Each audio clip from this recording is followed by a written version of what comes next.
A silver dealer with 30 years of experience walked into his vault last week, looked at his inventory, and said something that stopped everyone in the room cold. He said he has never, not once in 3 decades, seen anything like what is happening to silver right now. And what he described in the next few minutes was so unusual, so completely outside of what any of them expected, that some of his staff thought he was exaggerating. He was not. If you are interested in money, finance, or changing your financial future, like this video and subscribe right now, because what you are about to learn can change the way you see money forever. Now, before I tell you exactly what that dealer saw and why it matters directly to your wallet, I need you to understand something first. Something that the financial world does not exactly advertise. Because the truth about silver right now is not what the headlines are saying. It is not what your bank is telling you. And it is definitely not what most people scrolling through their phones at night, worried about their bills, would ever think to look for. But once you see it, you cannot unsee it. And the people who see it early, they are the ones who look back years from now and say, that was the moment everything shifted. Let me take you back to a small workshop in the industrial part of a mid-sized city. A man named Tariq runs a small electronics repair business. He has been doing it for 11 years. He fixes circuit boards, old medical equipment, some military-grade components when the contracts come in. Tariq is not rich. He is not a Wall Street trader. He is just a guy who knows electronics deeply. And about 8 months ago, something changed in his supply chain that he could not explain. The silver-based components he orders every quarter, the ones he has been buying from the same supplier for years, suddenly became hard to get, then harder, then, for a brief stretch, almost impossible. He called his supplier, who called their distributor, who called the manufacturer. And the answer that came back all the way down the chain was simple and terrifying. There is not enough silver. Now you might be thinking, is this really that big of a deal? Silver is just a shiny metal, right? People buy jewelry with it, maybe some coins. This is where most people stop thinking, and this is exactly where the story gets interesting. Silver is not just jewelry. It is not just coins in a collector's cabinet. Silver is in your phone, it is in your laptop, it is in solar panels, electric vehicles, water purification systems, medical devices, missile guidance systems, and semiconductors. In fact, silver has more industrial applications than any other metal on Earth. And here's the part that almost nobody outside of certain specialist circles talks about. Once silver is used industrially, it is almost impossible to recover. It is gone, used up, dispersed in microscopic quantities across millions of products, most of which end up in landfills. But here is the uncomfortable truth. The world is producing less silver than it is consuming, and has been for years. This is not a conspiracy theory. This is not a fear headline designed to make you panic. The data is sitting in public mining reports, industrial usage statistics, and commodity research papers. The supply deficit in silver has been building quietly, like pressure behind a wall, and most ordinary people have absolutely no idea it exists. But that dealer in his vault, he knows. And what he is seeing on the ground level is telling a story that the official numbers are just barely starting to catch up with. Let me explain something called the silver to gold ratio, because this single number has predicted major turning points in silver's price history more reliably than almost anything else. Right now, that ratio is historically extreme. What that means in plain language is this: silver is extraordinarily cheap compared to gold. Not slightly cheap, not a little undervalued. Historically, absurdly cheap. Every time in modern financial history that this ratio reached these levels, silver did not just recover, it exploded. In 1980, in 2011, and in smaller bursts in between, silver moved in ways that made people who understood this ratio look like absolute geniuses. And the people who ignored it, they watched from the sidelines, shaking their heads, wondering how they missed it. Now, I am not telling you that tomorrow morning silver will triple in price.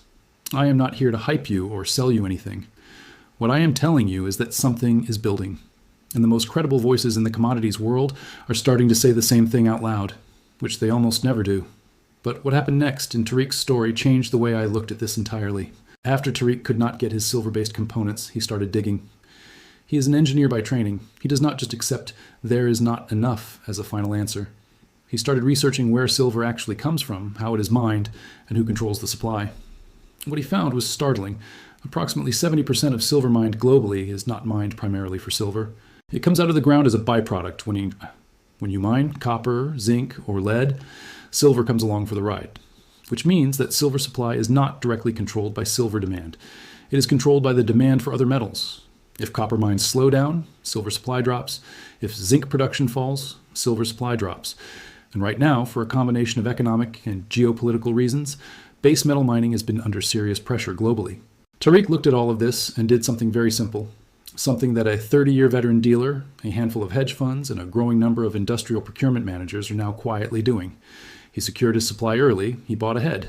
He stopped waiting for the price to dip further and made a decision based on what he could see was coming. This is exactly where most people fail, without even realizing it. There's a psychological trap that humans fall into with any asset that has been quiet for a long time. Familiarity breeds dismissal. When something has been sitting at a low price for months or years, the brain starts treating that low price as normal, as permanent, as the only possible reality. And so, when the shift begins, when the pressure behind that wall starts finding cracks, most people do not see it as an opportunity. They see it as a temporary blip. They wait for it to come back down, and they keep waiting and waiting. The silver dealer I mentioned at the beginning, the one with 30 years of experience, here is what he actually said that shocked his staff. He said that for the first time in his career, he is seeing wholesale silver supply tighten in ways that do not make sense if you only look at the price. Normally, when supply tightens, the price reflects it quickly. Dealers charge more, premiums spike, and the market self-corrects. But right now, there is a strange disconnect. The physical market and the paper market, meaning the actual metal you can hold versus the financial contracts traded on exchanges, are behaving differently. Premiums on physical silver are climbing, delivery timelines are stretching, and yet the official spot price, the number you see quoted everywhere, has not fully responded yet. This kind of divergence has happened before, and every time it has, the paper price eventually caught up with the physical reality, not the other way around. I will get back to what that means for the next 12 to 18 months in a moment, but first I need to tell you about something that almost nobody is connecting to the silver story, and it is hiding in plain sight. The green energy transition is real. Whether you love it or hate it politically, the physical demand it is creating for silver is not a matter of opinion. A single solar panel uses a meaningful quantity of silver. The global solar installation target for this decade requires amounts of silver that, when you calculate them out, are stunning. Some analysts who focus purely on supply-demand fundamentals, people with no financial position in silver, no agenda, just math, have looked at these numbers and concluded that there is simply not enough silver being mined to meet both industrial and investment demand over the next decade.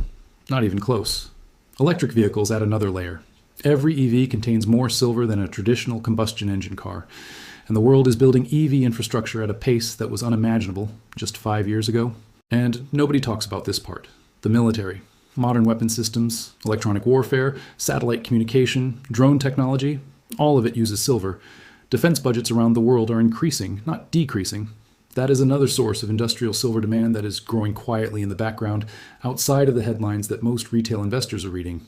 This is where everything changes.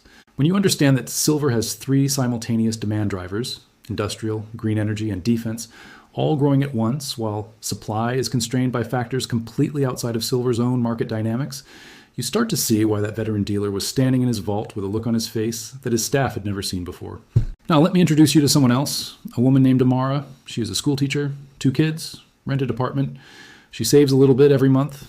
Not a lot, but consistently. She has been doing this for 6 years, putting money into a savings account because that is what she was always told to do. Safe, responsible, boring in the best possible way.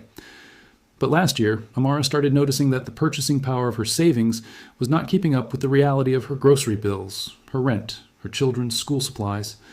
She was saving the same amount, but everything her savings could buy was slowly, quietly shrinking.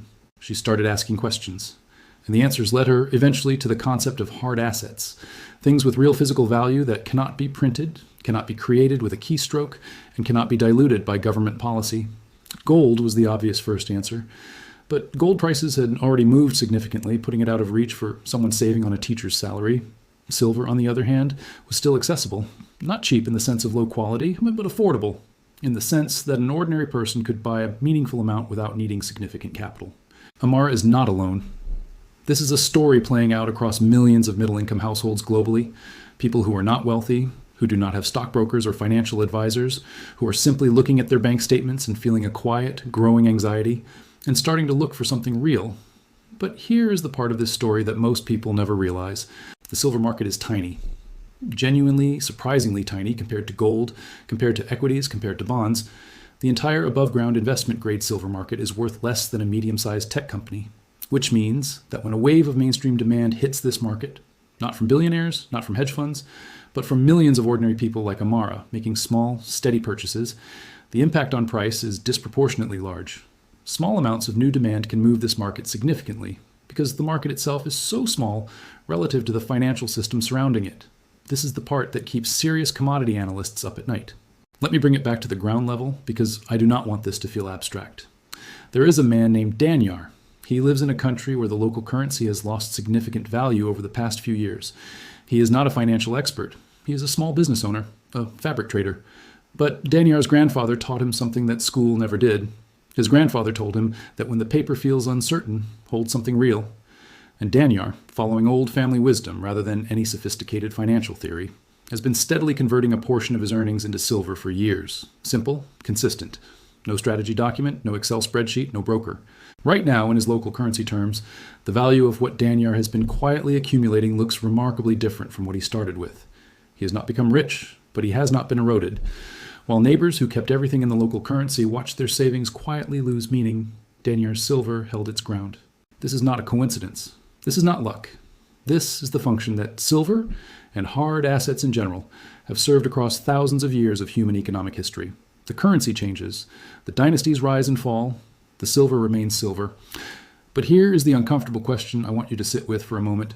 If silver has this history, if the supply dynamics right now are this unusual, if industrial demand is growing from 3 simultaneous directions, if the silver to gold ratio is at historically extreme levels, why is this not front page news? Why are most people completely unaware of this? The answer is not complicated, but it is a little uncomfortable. Financial media covers what generates advertising revenue. The companies that buy the most advertising, banks, brokerages, credit card companies, fintech platforms, have products that compete with hard assets.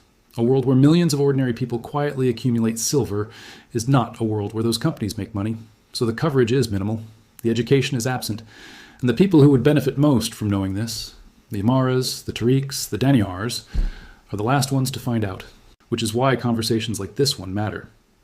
Now, I want to address something directly, because I know some of you are thinking it. What about the risk? What about the fact that silver prices can be volatile? What about the fact that it does not pay dividends or interest? These are fair questions. Silver is not a perfect asset. Nothing is. It can swing dramatically in price over short periods. It requires safe storage. It does not generate passive income. Anyone who tells you silver is a risk-free investment is either confused or dishonest. But here's the reframe that changes everything. The question is never whether something has risk. The question is what risks you are currently taking and whether you are aware of them. The person keeping all of their savings in a bank account, denominated in a currency that is slowly inflating, is taking a risk. It just does not feel like one because it is quiet and invisible and slow. The risk of inflation eroding purchasing power is not dramatic. It does not show up as a red number on a screen. It shows up as the creeping feeling that your salary is the same, but life is getting more expensive. Silver's risk is visible. It shows up as price volatility you can see and track. And that visibility, paradoxically, makes it easier to manage than the invisible risk hiding inside your savings account. This is exactly where most people fail, without even realizing it. They avoid the visible risk and walk straight into the invisible one. Let me tell you what the next phase of this silver story might look like. And I want to be clear that no one knows the future with certainty. But the pattern is beginning to form in ways that are hard to ignore. Physical premiums are diverging from paper prices. Industrial buyers are starting to secure supply proactively rather than buying on demand, which is itself a signal that they expect tighter conditions ahead. Retail investment demand globally is trending upward. Mining companies, facing rising extraction costs and a decade of underinvestment, are not able to rapidly scale production even if prices rise, because the infrastructure is simply not there. The veteran dealer standing in his vault looking at tightening inventory is seeing these forces converge in real time. He is not panicking, he's adjusting. 30 years teaches you that the market always, eventually tells the truth. The price eventually finds the reality. The disconnect between physical conditions and paper price cannot persist indefinitely, and when it closes, when the paper price catches up to the physical reality, the move tends to be fast and significant. The people who acted before that moment are the ones who look back and say they understood something others did not. Not because they were smarter, not because they had secret information, but because they paid attention, because they looked at the data, they listened to the people on the ground, and they made a decision while most people were still dismissing the idea. I want you to think about Amara for a moment, the teacher, the woman saving carefully on a modest income, watching her purchasing power quietly erode. She did not need to become a financial expert to take a meaningful step. She did not need to bet her entire savings on anything. She simply started learning, started seeing the picture more clearly, and started making small, deliberate decisions with the fraction of her savings she was willing to put into something physical and real. That is not a radical move. That is not gambling. That is what it looks like when someone decides to stop being passive about their financial future and starts being thoughtful about it. The question the silver market is asking right now, quietly, through tightening supply chains and diverging premiums and veteran dealers standing in their vaults with expressions their staff have never seen before, is simple. Will you understand what is happening before or after the moment passes? Because the moment always passes. The window when the opportunity is visible, but before it becomes obvious to everyone, is always finite. In 1979, people who bought silver looked prescient in 1980. In 2009, people who bought silver looked brilliant in 2011. In both cases, the signals were there for those paying attention. The charts showed it, the supply data showed it, the industrial trends showed it. And the people who saw it early did not need perfect timing. They just needed to be in position before the crowd arrived. This is the part of financial reality that no one teaches in school, not because it is complicated, because it requires patience and independent thinking, two things that the consumer economy does not exactly reward or encourage. You're supposed to spend. You are supposed to borrow. You are supposed to keep your money in instruments that serve the financial system's interests. The idea that an ordinary person could quietly, steadily accumulate a real asset and emerge from a period of financial turbulence in a fundamentally stronger position, that idea is quietly radical. But it is not new. Tariq figured it out through his supply chain. Amara figured it out through her grocery bills. Daniar learned it from his grandfather. And a dealer with 30 years of experience figured it out by standing in his vault and seeing, with his own eyes, that the story the market is officially telling does not quite match what is actually happening in the physical world. The real question, and I want to leave you with this, is not whether silver will go up or down in the next 30 days. Markets do not care about your 30-day outlook. The real question is where you want to be positioned over the next 2 to 5 years as the forces that are quietly building right now continue to develop, as industrial demand from solar, EVs, and defense keeps growing, as mining supply stays constrained, as more ordinary people in more countries start converting paper currency anxiety into something physical and real, as the silver-to-gold ratio, sitting at historically extreme levels, begins its inevitable mean reversion. The question is not whether you are smart enough to understand this. You clearly are. You are still watching, still thinking, still asking questions. The question is whether you will do something with what you now know, or whether you will close this video, scroll to the next thing, and let the moment pass by. Tariq secured his supply. Amara started buying small. Daniar kept a promise to his grandfather. And a veteran dealer in his vault is no longer waiting to see what happens. He is already adjusting for what he knows is coming. What you decide to do with this information is entirely yours. But you can no longer say you did not see it. If you learned something new today, make sure to subscribe to Money Insights and like this video. More powerful financial truths are coming next.